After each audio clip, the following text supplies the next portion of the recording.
Hello YouTube, De-bodgery here. I have been working on my Flipsky 75100 motor controllers. In a previous video, I showed off the various and sundry flaws or defects or missed details that are in these controllers, and so I've been spending some time fixing those things. One of those is with these little end caps. So they have this rubber grommet in here, which is fine for keeping the wires from chafing on the aluminum, but they don't seal. They don't seal at all. So I've put thermal glue underneath this side, so that's the inside of that that plate, underneath there, and then I'm pulling that whole grommet outward by sticking a piece of wire up underneath there to just kind of like pull everything this way. So once that thermal glue sets up, then I'll pull that wire out, and then I'll put another bead of thermal glue underneath there, because there's a little gap of about 2 millimeters or so, and then that'll keep those grommets from moving. Later on, once all the wires are through and I'm happy with how the controllers work, then I'll use just silicone rubber to seal around the wires so that no water ingress can happen in there. On the other side of the shell, so on the side that's got a completely enclosed side cap, I put a bead of thermal glue around here, and also on this lip, on the other side, and then inside here too, and then down inside the 3 little screw holes that are in the corners. So that's this side right here, and then the screw heads underneath them, they've got a little bit of thermal glue as well. So once all that stuff was put together, then between the 3 different bits of thermal glue and around the holes, these covers aren't going to come off on their own. You could still remove them, but then you're going to have to reseal them again. But yeah, they're not going to come off on their own. The screws aren't going to back out because they're basically glued in, and there should be no chance of any water ingress from this side of the shell. That is likely to happen. I can just kind of show you down the side there. There we go. So you can see the thermal glue down in there. That's basically joining the walls of the shell to the end cap. Whoops. The little silicone light path is also got thermal glue on that, so I've got the 2 shells clamped together to keep those 2 little light paths kind of stuck down really good until the thermal glue sets up, and then these should be pretty much waterproof after that. Okay, let me turn this light off. The heat spreaders are okay-ish, inadequate. Yeah, I'd say they're inadequate. So on this side here, this is where the 6 MOSFETs screw down, and then this side here, and you can see it's got that nice little shoulder there. This is the side that screws down to the shell. So as far as heat path is concerned, it's already reduced because they cut this shoulder out of here, which I don't even know why they did that. If they hadn't done this one little piece here, I probably would just leave them alone. I wouldn't do anything. But since they do have this, I'm going to make whole new heat spreaders out of aluminum. But yeah, I don't even know why they did that. That makes no sense to me at all.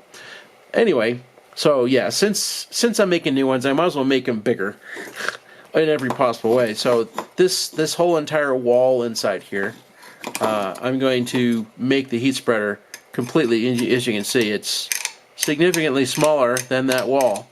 So I'm going to make the heat spreader go all the way across that wall, so I have maximum conduction of heat from the MOSFETs through the heat spreader, through the wall.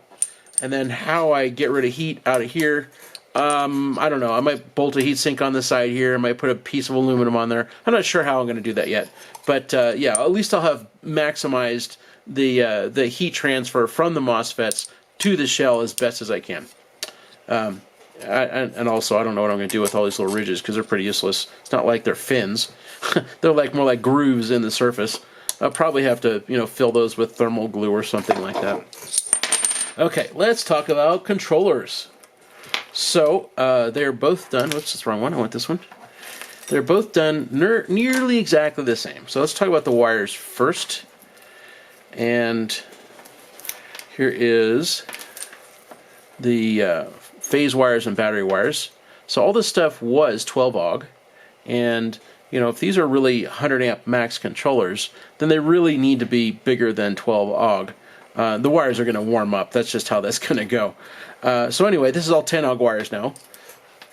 The battery plus and battery minus wires, those through holes were plenty large enough, so getting the wires in was no problem. The three-phase wires, they were the through holes for them. They were really not intended for 10-AUG wires. So it's a snug fit, but I got the wires in just. You know, if the through holes were just a smidge smaller, I couldn't have gotten the 10-AUG wires through. But anyway, yeah, they just go in. They're just barely fitting. So yeah, nice fill. No way you're going to get a bigger wire in those ones. The copper buses, I unsoldered all that stuff because you know there was issues with that too. So once I had the battery plus and battery minus wires kind of soldered in just a little bit, then there's two long sections of copper. Well, I butted them all the way up against the wires, so they're physically touching the wires. And then, of course, they've got good solder bridging between the wire and the copper bus for a good current path. Whereas before, there was a significant gap. You know, you had just the copper trace, a significant gap, then the copper bus. So that current path is, you know, much more complete. There is a little section of copper right here that used to sit right about there. And, you know, that's now over here. And then there was a little short section of copper that went right here. So it didn't go all the way down to this last MOSFET. And so you just had, you know, the copper trace underneath as that last current path down to the last MOSFET. So I scraped the solder resist off of there and then used that shorter, that medium length section right here to finish it off. So the end of this piece makes it right out to the leg of that last MOSFET. So that's good enough for that. Then I had two short sections off of both controllers. You know, one of them was here, or they were here on both controllers. So both of those sections are now here and here, which made up to this last shunt just perfect.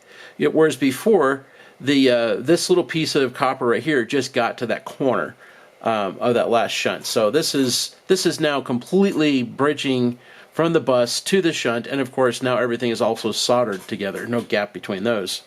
The other sides of the shunts, you can't really see it on camera, but I touched up the ends of the shunts with more solder too because that was kind of dry.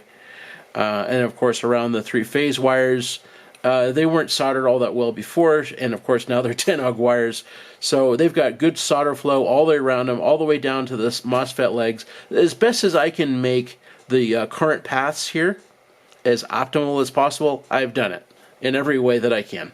There shouldn't be heat buildup anywhere in here from, you know, gaps between things, you know, a high resistance area for lots of current flow to cause heat buildup. That shouldn't be the case anymore. I'm hoping that just this little bit of mitigation right here is going to solve a lot of the problems that people have with these controllers getting too warm. We'll see. That's hopefully taken care of. Definitely the wires are definitely going to help with that because now they're not going to get warm, so they're not going to pile up heat in here, no gaps in there, so no heat piles up in those gaps. You know, everything that I can do has been improved as much as I can here. I still don't have conformal on the boards yet because I just washed them a little while ago to clean off all the solder flux and everything, so I could put conformal on them. So I'm still having to do that. There is nothing securing the caps yet, so as you can see, they move. But yeah, they'll get secured down with thermal glue so that they can't bounce around like they can right now. And then pretty much everything that I can do here is done. And they should be ready to roll. But yeah, I think that's about it for these controllers and what needs to be done to them. You know, I've still got heat spreaders to remake and, you know, a couple other little details to work out. Let me talk about connectors. So this is something that I've been doing since, I guess, 2015 or 2016. I forget exactly when. So you can see that I've got bullet connectors on here. And I've been doing this kind of stuff exactly the same for like 6 or 7 years. So 5.5 millimeter bullets are great for this kind of amperage. So I have on the phases, I have 3 females coming off the controller, and any motor that's in like this wattage range will have a male bullet connector. So it literally will all plug in, no problem. And same thing for battery. So Battery plus gets a female, battery minus gets a male. In this case, it's 5.5 millimeter bullets. But I should be able to take this controller to any EV or any motor I arbitrarily pick and plug it in, and it will just go. No readapting, no rewiring. Literally plug it in because they're all done the same way. Being this is VESC, other things will vary a little bit, but hopefully not too terribly much. There it is. So that's Halls and temp sensor. Again, every motor I've ever touched is all done exactly the same way. So here's a controller that I built in, like, I don't know, 2016, 2017. It's just sinusoidal, but here is the IP68 connector. So that's got Halls and temp sensor in there. It's a 6-pin connector, and I can plug this into any motor, and I will have Hall and temp right off the bat. So this little guy, which is Hall and temp, will go into one of those. So that's going to get cut off and put into one of those IP68 connectors. So it'll literally be the same for anything. I can plug this into any motor, and it'll just simply work. Same thing for this. So this is an 8-pin IP68 connector, and that has throttle, regen, 3 speeds, stuff like that in there. And I'll have to figure out what of this stuff needs to go in one of those, but I'm going to try to follow this standard as much as I possibly can, so that, again, I can just simply plug it in and it just works.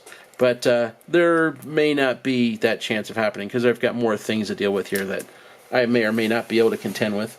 So we will see, but they definitely won't stay with this cheese ball mess because this isn't waterproof.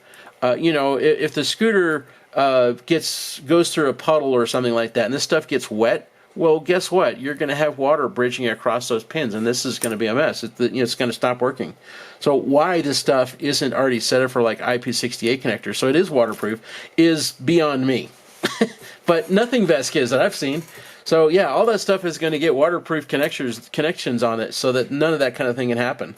Even like the USB programming port, I'll do something. I'll put a boot over it just so water and dirt can't get in it.